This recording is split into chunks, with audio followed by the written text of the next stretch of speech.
Bellampalli BRS అసమ్మతి counsellors నాయకులు సమావేశం నిర్వహించారు. ఎన్నికల్లో ఓడిపోయిన దుర్గం చిన్నయ్య పార్టీ కార్యకలాపాలకు దూరంగా ఉంటూ కార్యకర్తలు నాయకుల సమస్యలు పట్టించుకోవడం లేదని వారు అన్నారు.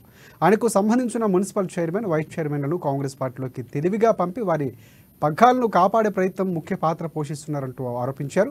ప్రత్యేకంగా పరోక్షంగా బీఆర్ఎస్ పార్టీకి నష్టం కలుగజేస్తూ ప్రభుత్వంలో ఉన్నప్పుడు ఏకపక్ష నిర్ణయాలతో తమకు ఎదగనీయకుండా తొక్కిపెట్టారని కూడా అసమ్మతి నేతలు మండిపడ్డారు.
నాలుగేళ్లు పరిపాలించింది.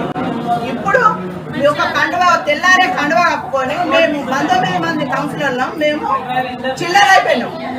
ఒక కౌన్సిలర్ భర్త చనిపోతే మేము అందరు కౌన్సిలర్లం వీళ్ళ జీతం ఆమెకి ఇచ్చేయమని చెప్పినాం. 4 సంవత్సరాలు అవుతుంది. ఇంతవరకు ఆమెకు అప్పయ్యలేదు.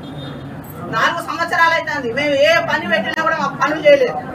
ఏమైనా ఎమ్మెల్యే చెవులో గులుగుడు సేమ్ ఇప్పట్లాగానే గులుగుడు మా అందరి మీద మొత్తం షాడీలు చెప్పింది. మాకు ఏ పనులు కాలేదు. మళ్ళీ ఇప్పుడు ఈ ఎమ్మెల్యే మీద మాకు నమ్మకం ఉన్నది, కానీ ఈ ఎమ్మెల్యేని కూడా కాబట్టి మాకు క్షేమం అనే చెప్పాలి. ఇప్పుడు మమ్మల్ని ఎట్లా మేము ఎట్లా